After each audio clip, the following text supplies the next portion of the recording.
Social media open చేస్తే చాలా అండి మన సౌదీలో ఒక తెలుగు అతన్ని అరెస్ట్ చేశారని వస్తుంది.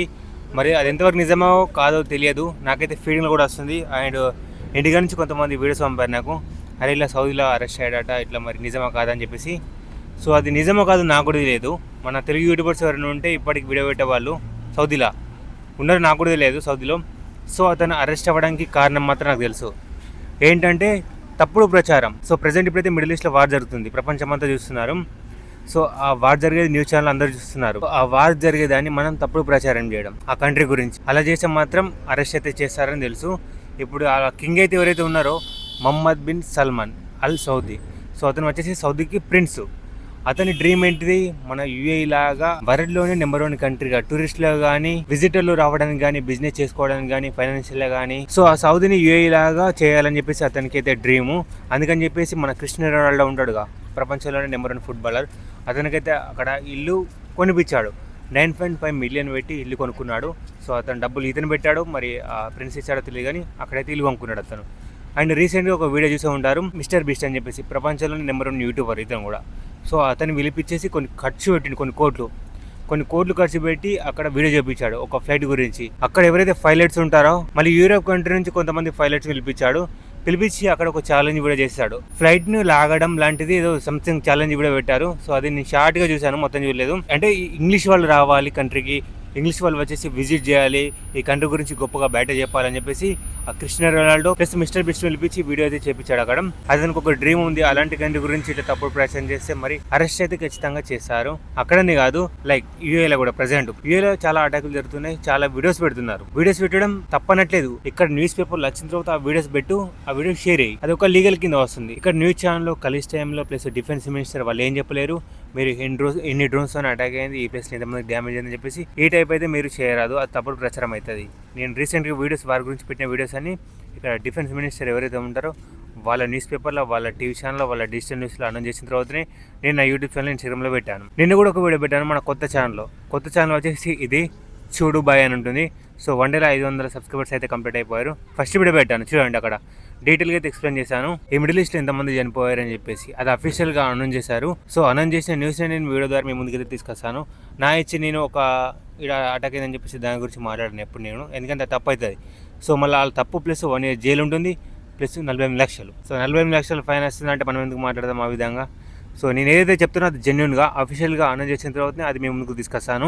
అండ్ ఈ సౌదీలో అరెస్ట్ అయ్యిందిగా మన తెలుగు అతను, అక్కడ ఎవరైనా ఉంటే తెలుగు వాళ్ళు కామెంట్ రూపాయలు చెప్పండి, సౌదీ నుంచి చూసి ఎవరైనా. అండ్ మీరు ఎవరైతే సౌదీలో ఉంటున్నారో మీరైతే తప్పుడు ప్రచారం అయితే చేయకండి, ఎందుకంటే ఇప్పుడు నాకు కూడా ఇన్స్టాగ్రామ్లో పంపిస్తున్నారు, అన్న బుజ్జిగా ఫీల్ అయిందట అని చెప్పేసి ఏ జనరేట్ చేసిన వీడియోస్.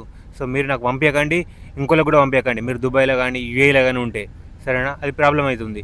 సో తప్పుడు ప్రచారం మీరు దాంట్లో ఒక చేతి వేసినట్టు అవుతుంది షేర్ చేయడం వల్ల, అలాంటిది అయితే చేయకండి, ఓకేనా. ప్రజెంట్ అయితే జరుగుతున్నాయి అటాకులు, అది నేను అఫీషియల్గా అనౌన్స్ చేసిన తర్వాతనే నేను దాని గురించి వీడియో చేయగలుగుతాను. ప్రజెంట్ నేను చెప్పలేను. నేను హార్బర్ క్రిక్లో ఒక బిల్డింగ్ పైన అటాక్ అయింది డ్రోన్తో, అది డైరెక్ట్ అటాక్ కాదు, ఇంటర్సెప్ట్ చేసేటప్పుడు అక్కడ పడిందని టాక్ వస్తుంది.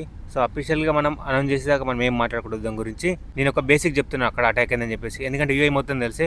ఆల్రెడీ ఇక్కడ ఇన్స్టాగ్రామ్లో ఒక్కరు పెడితే మాత్రం అది యూఏలో ఎవరైతే ఉన్నారో వాళ్ళు మొత్తం రీపోస్ట్లు చేసి రీషేర్లు చేస్తారు. మళ్ళీ ఆ వీడియోలో వచ్చేసి యూఏలో ఎవరైతే ఉన్నారో వాళ్ళ ఫీల్డ్కి వస్తాయి, మన కంట్రీలో ఇలా జరిగిందని చెప్పేసి. అండ్ ఇంకొకటి ఏంటంటే మొన్నటి వరకు యూఏలో వార్ జరిగింది బాగా, ఒక వారం కిందట బాగా అటాక్లు అయితే జరిగినాయి. అప్పుడు మన జబియాల్ ఉంటుంది క్యాంప్ సైడ్, అక్కడ మొత్తం అన్ఎడ్యుకేటెడ్ పీపుల్ ఉంటారు, అంటే ఎడ్యుకేటెడ్ కూడా ఉంటారు. అక్కడ లేబర్ క్యాంప్ ఉంటుంది కాబట్టి ఎక్కువ చదివిన వాళ్ళే ఉంటారు సరేనా. 10th ఫెయిల్ అయిన వాళ్ళు, 7th 8th చదివిన వాళ్ళు, 40-50 years ఉన్న వాళ్ళు ఎక్కువ ఉంటారు అక్కడ, ఎందుకంటే అది లేబర్ క్యాంపు. ఇప్పుడు యూఏలో కన్స్ట్రక్షన్ కానీ, ఏదైనా కంపెనీల కన్స్ట్రక్షన్ పని కానీ, ఏదైనా రోడ్ పైన ఈ రోడ్డు పని కానీ ఇలాంటి పనులు చేస్తారు చూసినావా, వాళ్ళందరూ వచ్చేసి లేబర్ క్యాంప్ సైడ్ ఉంటారు. ఆ లేబర్ క్యాంప్స్ ఎక్కడైనా ఉండని, సో వాళ్ళు వచ్చేసి గార్డెన్లో కానీ, సో ఈ పనులు చేసే వాళ్ళు ఎక్కువ ఉంటారు. సో వాళ్ళకి పెద్ద అవగాహన తెలియదు. ఇప్పుడు యూఏలో ఫైన్ ఇంత అని చెప్పేసి అనౌన్స్ చేస్తారు, 48 లక్షలు తప్పుడు ప్రచారం చేస్తే సోషల్ మీడియాలో. సో వాళ్ళకి వెళ్ళి అడుగు, వాళ్ళకి తెలియదు. వాళ్ళకి ఏం తెలుసు, ఒకటి వీడియో తీయడం, అటాక్ అవుతుందని చెప్పేసి ఇట్లా మాట్లాడడం, వీడియో పెట్టడం. సో ఎక్కువ నాలెడ్జ్ ఉండదు వాళ్ళకు. వాళ్ళు ఎందుకంటే డిజిటల్ న్యూస్ చూడరు, ప్లస్ ఇక్కడ న్యూస్ ఛానల్ చూడరు. ఇక న్యూస్ ఛానల్ ఏమున్నాయి కూడా వాళ్ళకి తెలియదు, అడుగుతాయి నాకు తెలిసి. సో అలాంటి వాళ్ళకు ముందు దాకా వీడియో తీసారు, ఒక వారం ముందట 2 వారం ముందట. సో ప్రజెంట్ ఇప్పుడు వాళ్ళు వీడియోలు వస్తున్నాయి వాళ్ళవి, మధ్య వీడియోస్ వస్తాయి వాళ్ళవి, మరి ఏమైంది? ఎవరైనా చెక్ చేసేవాళ్ళున్నారా? చెక్ చేయరు. అడిగేటోళ్ళున్నారా? అడిగారు. సో నేనేం చెప్పాలనుకుంటే మీకు అర్థమవుతుందా? ఏమైందని ఎవరు అడగారు. సో మీరు నేను చెప్పేది అర్థం చేసుకోండి, ఓకేనా? ఇది మైండ్లో పెట్టుకోండి. తప్పుడు ప్రచారం అయితే చేయకండి. యూఏలో ఉంటున్న వాళ్ళు కానీ Saudi plus middle east, బేరెన్, Oman, Qatar, Kuwait ఇవి వచ్చేసి పెద్దగా మిమ్మల్ని ఫోర్స్ చేయరు. మీకు ఫైన్ ఏముండే అంతనం. కానీ ఈ సౌదీ యూఏ ఉంది చూసినావా, మీకు ఫైన్లు ఉంటాయి తప్పుడు ప్రచారం చేస్తే. ఎందుకంటే ఇది ప్రపంచంలోనే వీళ్ళు నెంబర్ 1 కంట్రీగా టూరిస్ట్లో కానీ, ఇక్కడ బిల్డ్ చేసే ఇన్ఫ్రాస్ట్రక్చర్లో కానీ, ఫైనాన్షియల్లో కానీ, టూరిస్ట్ ప్లేస్లలో కానీ, సో దాంట్లో నెంబర్ 1 ఉండాలనుకుంటున్నారు. అలాంటి కంట్రీ గురించి మీరు తప్పుడు ప్రచారం చేస్తే మీకైతే ఫైన్ ఉంటుంది, ప్లస్ కంట్రీ డిపోర్ట్ ఉంటుంది. మీకైతే ఫ్యూచర్లో చాలా ప్రాబ్లమ్స్ వస్తాయి. సో మైండ్లో అయితే పెట్టుకోండి. సో వారి గురించి ఈ ఛానల్లో వీడియోస్ అయితే రావు. మెయిన్ ఛానల్లో వచ్చేసి ఇలాంటి ఇన్ఫర్మేషన్ వీడియోస్ ప్లస్ లైఫ్ స్టైల్కి సంబంధించిన బ్లాగ్స్, నార్మల్ బ్లాగ్స్ ఉంటాయి. అంటే ఇన్ఫర్మేటివ్ ఉంటాయి, నార్మల్ అని కాదు. నార్మల్గా ఇన్ఫర్మేటివ్తో పెడతాను. ఈ వారి గురించి అని చెప్పేసి కొత్త ఛానల్ క్రియేట్ చేస్తాను, దాంట్లో మాత్రం పెడతాను.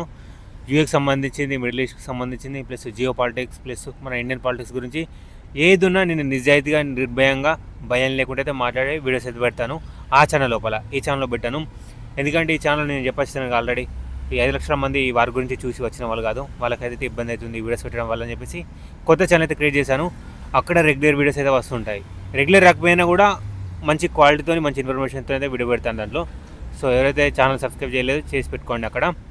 అంటే అందరు రాకండి, ఎవరైతే నా మీద ప్రేమ ఉందో చలో అది కూడా చేద్దామని చెప్పేసి సబ్స్క్రైబ్ అయితే చేయకండి. మీకు ఈ మిడిల్ ఈస్ట్ గురించి కానీ, జియో పాలిటిక్స్ గురించి కానీ, వారి గురించి ఇలాంటి ఇంట్రెస్టింగ్ వీడియోస్ గురించి తెలుసుకోవాలంటే మాత్రం సబ్స్క్రైబ్ చేయండి ఆ ఛానల్ని, సరేనా? అలాగే యూఏ గురించి ఒకసారి మాట్లాడదాం మనం. యూఏ అనేది ఎంత బ్యూటిఫుల్ కంట్రీ అంటే ఇప్పుడు అర్థమవుతుందండి నాకు. ఎలా అంటే చూడండి, వాళ్ళు వీళ్ళ తప్పు లేకున్నా అవతల కంట్రీ వాళ్ళు వీళ్ళ మీద అటాక్ చేయాలని చూస్తున్నారు. వాళ్ళు ఎంత అటాక్ చేసినా వీళ్ళని చేస్తున్నారు, డిఫెండ్ చేస్తున్నారు. ఇప్పటికీ దగ్గర $1 బిలియన్ కట్ చేశారు డిఫెండ్ చేయడానికి. ప్రపంచంలో నెంబర్ 1 కంట్రీకి ఎదగాలనుకున్న వాళ్ళు ఇలాంటి మైండ్ సెట్ ఉంటుంది. ఎలా ఫస్ట్ నుంచే డిసైడ్ అయి ఉంటారు ఇలాంటి వాళ్ళు, మేము ఎవరితోని యుద్ధం కోము, ఎవరితోని మాకు యుద్ధం అవసరం లేని చెప్పేసి స్టార్టింగ్ నుంచి ఉంటారు. కానీ ఎప్పుడైనా యుద్ధం వచ్చినప్పుడు మనం దానికోసం ముందుండాలని చెప్పేసి డిఫెండ్ చేసేటివి థర్డ్ అంటారు. మనం ఎవరైనా అటాక్ చేయడానికి మన మీదకి వచ్చినప్పుడు రాడర్ నుంచి థర్డ్కి సిగ్నల్ పంపిస్తుంది, థర్డ్ వెళ్ళి దాన్ని డిస్ట్రాయ్ చేస్తుంది. సో అలాంటి వీళ్ళ దగ్గర ఎన్నో తెలియదు. అంటే ఇలాంటిది ఒక రోజు వస్తుందని చెప్పేసి వాళ్ళకి ముందే తెలుసు. అందుకని చెప్పేసి ఎన్ని స్టోర్ చేసుకొని పెట్టుకున్నారు వాళ్ళు. సో కంట్రీ దగ్గర ఇలాంటి మైండ్ సెట్ అయితే ఉండాలి. కంట్రీ ఇండి వరకు ఎవరితో గొడవలు పెట్టుకోము, ఎన్ని జనరేషన్లు మారినా అని చెప్పేసి ఒక థాట్లో ఉన్నారు వీళ్ళు. అయినా డిఫెండ్ చేయడానికి వీళ్ళ దగ్గర ఇంత డిఫెన్స్ సిస్టమ్ అయితే ఉంది. అలాగే ప్రతి కంట్రీకి ఇంత ఓపిక అయితే ఉండాలి. చూడండి ఎంత ఓపిక, ఎంత అటాక్ చేసినా డిఫెండ్ చేస్తుంది, ఎంత అటాక్ చేసినా డిఫెండ్ చేస్తుంది, తిరిగి మళ్ళీ అటాక్ చేయట్లేదు. ఎంతసేపు అండి వీళ్ళకు? మిడిల్ ఈస్ట్లో 6 కంట్రీలు ఇట్లా మాటలు వింటాయి. వీళ్ళందరిది సేమ్ రిలీజన్, వీళ్ళందరిది ఏం ఒకటే. సో వీళ్ళందరూ మీటింగ్ పెట్టినా కూడా ఈ 6 మాట ఒక మాట అని అనుకుంటే వాళ్ళు ఒకటే మాట మీద ఉంటారు. అలాంటి వాళ్ళు కూడా 6 మీటింగ్ పెట్టి అక్కడ ఏం మాట్లాడారు? డిఫెండ్ చేయడం గురించి మాట్లాడారు. వాళ్ళ థాట్లో అదే ఉంది. ఒకవేళ వీళ్ళు తిరిగి అటాక్ చేస్తే మిడిల్ ఈస్ట్ ఎంతమంది కంట్రీలు 6 కంట్రీలు వీళ్ళు తిరిగి అటాక్ చేస్తే ఆ ఇరాన్ బ్యాక్గ్రౌండ్ లో ఎవరైతే ఉన్నారో వాళ్ళు బయటికి వస్తారు. నేను దీనిపైన డీటెయిల్ గా అయితే ఇంకో ఛానల్ ఒక వీడియో పెట్టాను, అక్కడ చూడండి. మీకు నార్మల్ గా బేసిక్ చెప్తాను. ఇరాన్ వెనక సైడ్ ఉన్నది ఎవరు? Russia plus China. వాళ్ళు వెనక నుంచి ఉండి వీళ్ళకి సపోర్ట్ చేస్తున్నారు. అందుకే వీళ్ళకి ఇంత ధైర్యం ఎన్ని కంట్రీలు అటాక్ చేసినా కూడా. సో ఒకవేళ మిడిల్ ఈస్ట్ లో ఎన్ని కంట్రీలు అయితే ఉన్నాయో వాళ్ళు తిరిగి వీళ్ళ మీద అటాక్ చేస్తే వాళ్ళ బ్యాక్గ్రౌండ్ లో బ్యాక్ బోన్ అయితే ఎవరైతే ఉన్నారో వాళ్ళు వస్తారు. వాళ్ళు వచ్చింటే డైరెక్ట్ ఇంకా వాళ్ళు 3 అయితే స్టార్ట్ అయిపోతుంది కన్ఫర్మ్ ఇది. ఎందుకంటే ప్రపంచంలో న్యూక్లియర్ బాంబ్స్ ఎవరి దగ్గర ఎక్కువ ఉన్నాయంటే రష్యా దగ్గర 5445 ఉన్నాయి. 5445 న్యూక్లియర్ బాంబ్స్ ఉన్నాయి వాళ్ళ దగ్గర. అంత తర్వాత యూఎస్ దగ్గర ఉన్నాయి, దానికన్నా ఒక 300 తక్కువ ఉన్నాయి అంతే యూఎస్ దగ్గర. సో ప్రపంచంలో నెంబర్ 1 న్యూక్లియర్ బాంబ్ ప్రొడ్యూస్ చేసిన కంట్రీ ఏదంటే రష్యా. సో అది బ్యాక్గ్రౌండ్ అయితే వాళ్ళైతే ఉన్నారు. వీళ్ళైతే ముందుకు వెళ్తే వాళ్ళైతే ఖచ్చితంగా వస్తారు.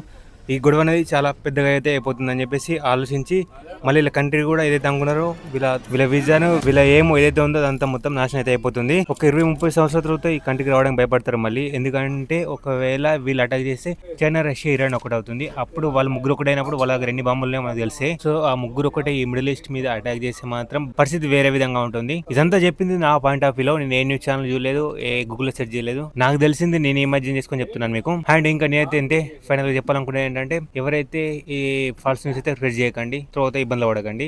ప్లస్ ఏదైనా అటాక్ అయినా వెంటనే వీడియో చేయకండి, తీసి మీ దగ్గర పెట్టుకోండి. వెంటనే పోస్ట్ చేయకండి. పోస్ట్ చేసామంటే మన వాళ్ళు తెలుసు షేర్లు ఎట్లా కొడతారో. సో చేయకండి అండ్ సేఫ్టీగా జాగ్రత్త అయితే ఉండండి. ఆయన అయితే ఉంటున్నాను. మీరైతే వారి గురించి వీడియో చూడాలనుకున్నా, ఏమైనా అప్డేట్ కావాలనుకున్నా మన కొత్త ఛానల్ పెడతాను. సో అక్కడ కలుద్దాం. మరి ఉంటాను ఇంకా. I'm gonna bomb the shit out of them.